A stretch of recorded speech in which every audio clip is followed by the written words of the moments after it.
What's up, Cowboys Nation? I'm your host, Rome Sagisi, and you are watching Cowboys Daily, the home of my thoughts, ideas, and opinions on the greatest football team, the Dallas Cowboys.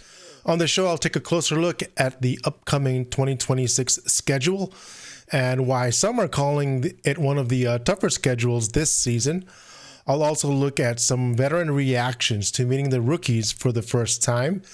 And finally, I'll end things with one of the biggest games this season and why it's personal to me. Cowboys Daily is brought to you by FanArch, your source for daily fan-driven media.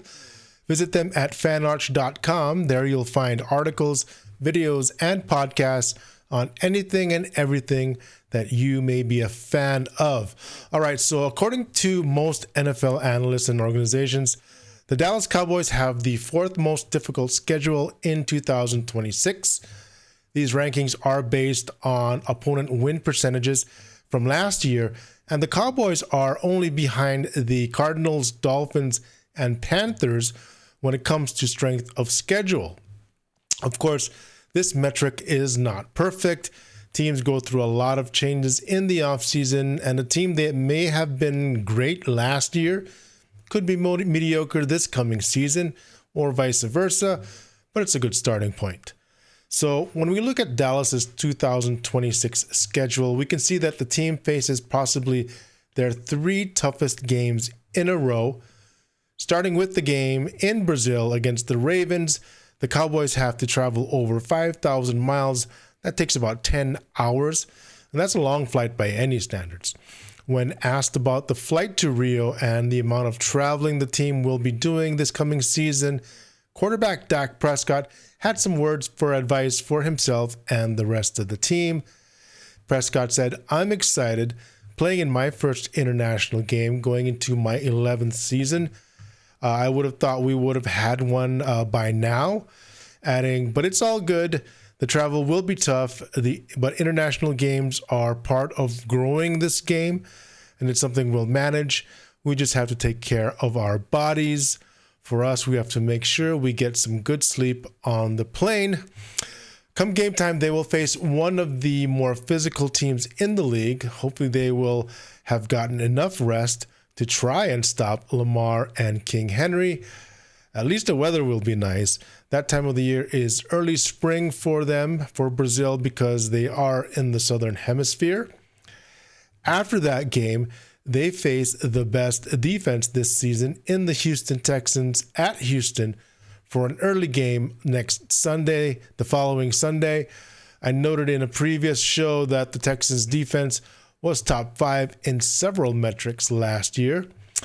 I did predict them to win this game, but it should be a hard-fought defensive struggle where the Cowboys' offense will be the difference.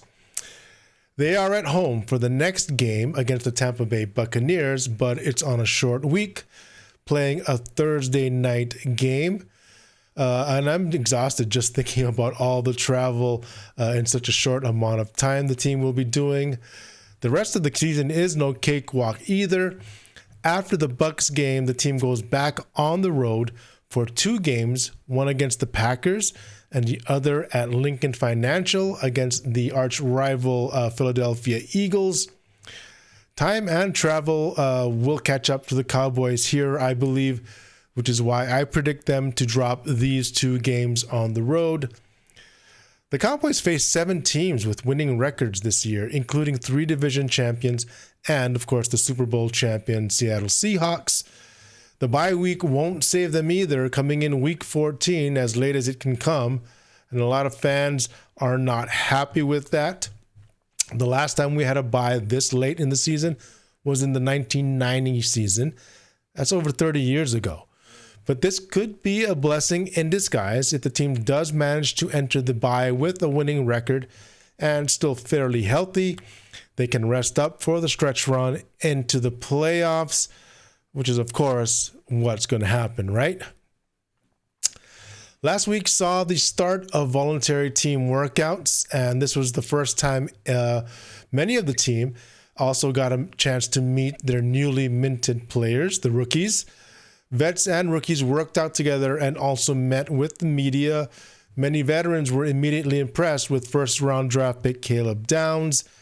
Players like Dak Prescott and DeMarvion Overshown are very excited for what Downs brings to the team, saying that this is a great situation for them all to be in, where the veterans are welcoming Downs and the other young rookies to a team that needed help last year, and they're bringing that young energy, getting everyone excited. But also for the rookies, that they have a lot of veterans that they can reach out to and ask for advice and questions and to learn and help them off to a great start on the team. Overshown added that he, Downs, wants to get better every day and he works for it, and that they both know that he's there to help them win. Dak also saying that the team did a great job drafting some high-character players in the offseason in the past draft. Of course, one of the key players missing from the last week's workouts is George Pickens. As I said previously, there doesn't seem to be much concern, though, about his absence. Dak stated that he has been working out with the star receiver and throwing with him in the offseason, and that he will always be there to support him. With Pickens signing the franchise tag, Prescott knows that when Pickens is ready, he will be there, ready to play with the rest of the team. Hopefully he'll be ready by June 16th, because that's when mandatory minicamp begins. In addition to the workouts and the meet and greets with the team and the media last week, several players had some fun out there and took part in the team's annual Home Run Derby. The Reliant Home Run Derby is a charity event hosted by the Cowboys organization that benefits charities across North Texas, and they've been hosting it since 2012. This year, the team helped raise more than $126,000 for 14 nonprofits in the region, with a total of more than $1.2 million since it began. Some of the players that participated in the event include Brian Anger, Brandon Aubrey, Jake Ferguson, DeMarvion Overshown, Dak Prescott, Luke Schoonmaker, Terrence Steele, Tyler Smith, and Sam Williams. Jake Ferguson was named this year's Reliant Home Run Derby champion with 22 home runs, raising $20,600. Way to go, guys. Good work for a great cause. It's nice to see them doing so much for the community of Dallas and the North Texas area. And finally, I'm going to take a look at one of the games next season that I have circled on my schedule. One of the more anticipated games, the team goes up against the reigning Super Bowl champion Seattle Seahawks. Playing against the Seahawks is always personal for me, just about as much as playing against the 49ers. I actually used to live in Seattle, and it was the last time I watched Emmitt Smith play was in Seattle way back in 2002. And really, if I were to give up my Cowboys fandom, next in line would be the Seahawks. But it's not just me. Dallas seems to have a thing with the Seahawks. Their records against each other is very close, not one team dominating over the other. In the regular season, the Cowboys are 12-10, and they are tied in the postseason 1-1. On October 27, 2002, Emmitt Smith broke the all-time rushing record in a loss against the Seahawks at Texas Stadium. Of course, we all remember Tony Romo's botched hold on the field goal in the 2007 wildcard game against Seattle. The second time they met in the playoffs, it was Dak who beat the Seahawks in another wildcard matchup in 2019. Then there was October 8th, 2014, a meeting between the Cowboys and then Super Bowl champion Seattle Seahawks with their Legion of Boom, in which Dallas really dominated Seattle and the Legion of Boom beating them at home.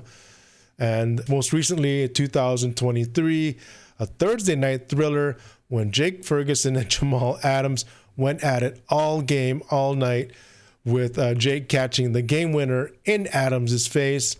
That was awesome. So on December 7th, the series continues in Seattle, and Dallas with the opportunity to do the same thing they did in 2014, take down the world champion Seahawks at home on a Monday night. Seattle did make some notable changes in the offseason, in particular losing Super Bowl MVP Kenneth Walker to the Kansas City Chiefs. They also lost some key defensive players in Rick Woolen and Boye Mafe. They still have GQ Bus and JSN, with the latter just signing a huge extension this offseason. With the departure of Walker, however, the Cowboys really do have a really good chance now of coming out of Seattle with the win. It'll be interesting to see how Christian Parker deals with Jackson Smith-Njigba, but I think we can pressure Sam Darnold enough that we can limit their passing game, which would be huge. Their defense is good, but it's not the Legion of Boom anymore, and we're very familiar with one of their key defensive players. Also, we should be coming out of our Thanksgiving win against the Eagles, well rested with momentum too.